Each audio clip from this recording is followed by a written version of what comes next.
అందరికీ వందనములు. దేవుని నామమున స్తోత్రములు. ఎలా ఉన్నారండి? బాగున్నారా? మంచిది. నేటి మన ధ్యానాంశము, మీకు క్షేమం కలిగినట్లు నేను ఆజ్ఞాపించుచున్నాను. మీకు క్షేమము కలిగినట్లు నేను ఆజ్ఞాపించుచున్నాను. ఇర్మియా గ్రంథము 7వ అధ్యాయము 23వ వచనము. నా మాటలు మీరు అంగీకరించిన ఎడల నేను మీకు దేవుడినయ్యుందును, మీరు నాకు జనులయ్యుందురు. మీకు క్షేమం కలిగినట్లు నేను మీకు ఆజ్ఞాపించుచున్న మార్గం అంతటి యందు మీరు నడుచుకొనుడి.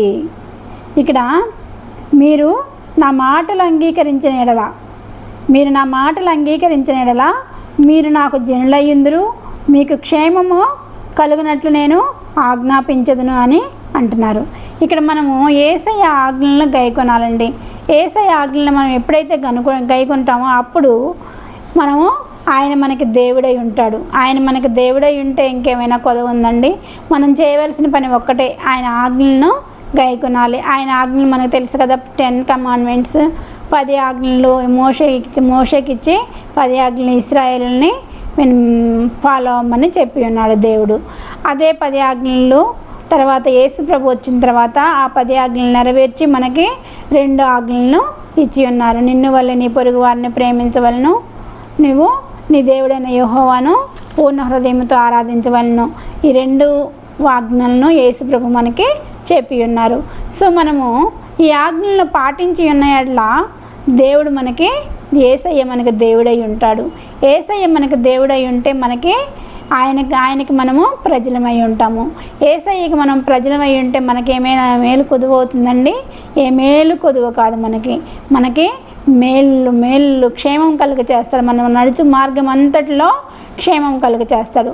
ఇశ్రాయేలు పితరులకు వాగ్దానం చేసిన ప్రకారం పాలు తేనెలు ప్రవహించే దేశానికి వారిని నడిపించాడు. ఎందుకు? వారు దేవుని ఆజ్ఞలను పాటించారు కాబట్టి. దేశంనకు ఐగుప్తు నుండి వారిని పాలు తేనెలు ప్రవహించే దేశంనకు తీసుకొచ్చి పెట్టాడు. ఎవరికి వాగ్దానం చేశాడు? పితరులైన తండ్రి అబ్రహాముకి వాగ్దానం చేశాడు కాబట్టి ఆ దేశానికి వారిని నడిపించాడు. కాబట్టి వారికి దేవుడై ఉన్నాడు యేసయ్య. వారు దేవుని ఆజ్ఞలను అనుసరించారు. వారు వానికి దేవుడై ఉన్నాడు. మీరు నా ఆజ్ఞలను విని నా కట్టడలను అనుసరించిన యెడల ఐగుప్తీయులకు కలుగ చేసిన రోగములలో ఏ రోగం మీకు రాకుండా చేస్తాను. మనము ఆయన ఆజ్ఞలను, ఆయన కట్టడలను అనుసరించి ఉన్నట్లయితే ఐగుప్తులో కొన్ని రోగాల్ని ఆయన సృష్టించాడు. ఎందుకంటే ఇశ్రాయేలుని విడిపించడానికి ఆయన ఐగుప్తీయులకు రోగములు, తెగుళ్ళు పంపించవలసి వచ్చింది. కాబట్టి ఐగుప్తీయులకు పంపించిన ఆ రోగం ఏమీ కూడా మీకు రాకుండా ఉండాలి అంటే మనం ఏం చేయాలి? మనము యేసయ్య కట్టడలను అనుసరించాలి. నిన్ను స్వస్థపరిచే యెహోవా నేనే అంటున్నాడు. మనల్ని స్వస్థపరిచే యెహోవా ఎవరు? ఆయనే. ఎవరు? మనకి ఒకవేళ ఏమైనా అస్వస్థత ఉన్నట్లయితే ఆయన ఏ రోగము రాకుండా కాపాడుతానంటున్నాడు. మనం ఆయన ఆజ్ఞలను మీరినప్పుడు, మనం ఆయన ఆజ్ఞలను అనుసరించకుండా ఆయన బాటలో నడవకుండా ముందు ఉన్నప్పుడు మనకి ఏమైనా రోగం ఉన్నట్లయితే ఆ రోగాన్ని కూడా స్వస్థపరుస్తాను అని మాట్లాడుతున్నారు. ఆయన ఆజ్ఞలను గైకున్నట్లయితే మనకి ఏమైనా రోగం ఉన్నా కూడా ఆయన స్వస్థపరుస్తాడు. నిన్ను స్వస్థపరిచే యెహోవా నేనే అని అంటున్నాడు. నేను మీ మధ్య నుంచి నడిచేదను, నేను మీకు దేవుడినయ్యుందును, మీరు నాకు ప్రజలయ్యుందురు. నేను మీ మధ్యన నడిచేదను అంటున్నాడు. యేసయ్య మన మధ్య నడిస్తే మనకి ఇంకేమైనా కొదవ ఉందండి? అప్పుడు శిష్యులు చిన్న ధోనిలో ప్రయాణమై అవతలకు వెళుతున్నప్పుడు యేసు ప్రభువు చిన్న ధోనిలో నిద్రపోతున్నారు. అప్పుడు చిన్న ధోని మీద పెద్ద తుఫాను కొట్టింది. అప్పుడు శిష్యులు చాలా భయపడిపోయి ప్రభు అయిన యేసుని లేపారు. యేసు ప్రభు, అయ్యా మేము నశించిపోతున్నాము, నీకు చింత లేదా అని ఆయన నిద్రపోతున్న ఆయన్ని లేపారు.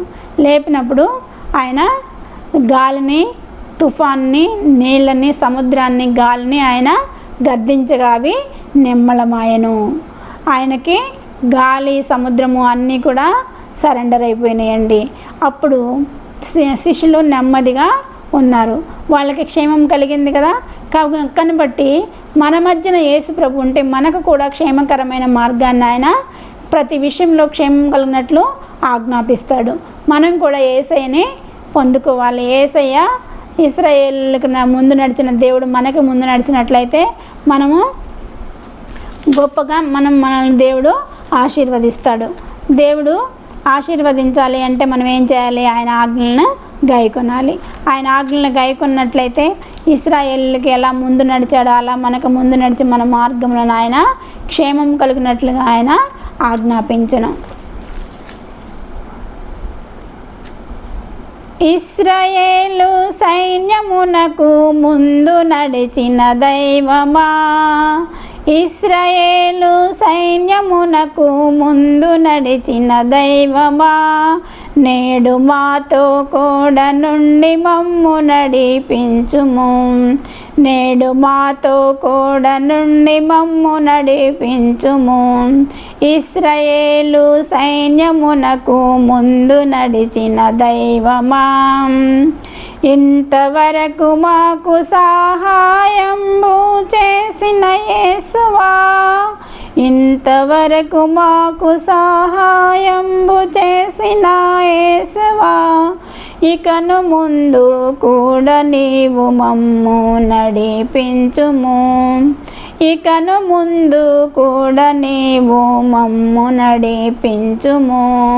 ఇశ్రాయేలు సైన్యమునకు ముందు నడిచిన దైవమా, నేడు మాతో కూడా నుండి మమ్ము నడిపించుము, నేడు మాతో కూడా నుండి మమ్ము నడిపించుము. దేవుడు ఇశ్రాయేలుతో ఉండి ఎలాగ నడిపించారు అలాగే మనతో కూడా ఉండి మనల్ని నడిపిస్తాడండి. మనల్ని నడిపించినట్లయితే మన మధ్యలో ఆయన ఉన్నట్లయితే మనకి క్షేమం కలుగుతుంది. మన మార్గంలో అన్నింటిలో క్షేమం కలిగినట్లు ఆయన ఆజ్ఞాపించను. ఆయన ఆజ్ఞాపించాలంటే మనం ఏం చేయాలి? ఆయన ఆజ్ఞలను అనుసరించాలి, ఆయన కట్టడలను గైకొనాలి. మనమందరం ఆయన ఆజ్ఞలను అనుసరిస్తూ ఆయన కట్టడలను గైకొంటూ ఈ లోకంలో ఉన్న పెద్ద తుఫాన్ అంటే శ్రమలు, శోధనలు, వేదనలు, ఉద్యోగం లేదని, అప్పుల బాధలని, ఇలాంటి శ్రమలు, పిల్లలకు ఉద్యోగాలు రాలేదని, పిల్లలకు వివాహాలు అవ్వలేదని, ఇలాంటివి రోగాలు అనేకమైన శ్రమలు మనకి పెద్ద తుఫాన్లన్నీ కనుక శ్రమలండి. ఇలాంటి శ్రమల నుండి మనకు ఆయన క్షేమమన్ను కలుగు చేస్తాడు. నేను స్వస్థపరిచి యెహోవాను అని ఆయన మాట్లాడుతున్నాడు. కాబట్టి ధైర్యంగా ఉండవలసిందిగా కోరుకుంటూ ఈ చిన్న వాక్యమును ముగిస్తున్నానండి. చిన్న ప్రార్థన చేసుకుందాం. సర్వశక్తి మిక్కిలి కృపగలన ఘనమైన యేసురాజా, మీ పాదములకు స్తుతులు స్తోత్రములు తండ్రి. అద్భుతకరుడా, ఆశ్చర్యకరుడా, మీ పాదములకు స్తుతులు స్తోత్రములు ప్రభువా. ఇదిగో నాయన, మీరు మాట్లాడిన వాక్యంకై వందనములు, స్తుతులు స్తోత్రములు మా హృదయంలో నీరు కట్టి ఫలింపచేయండి. అయ్యా, మీరు అంటున్నారు మీకు క్షేమం కలిగినట్లు నేను ఆజ్ఞాపిస్తున్నానన్నావు ప్రభువా. అయితే మేము మీ కట్టడలను ఆజ్ఞలను గైకొనాలని చెప్పావు ప్రభువా.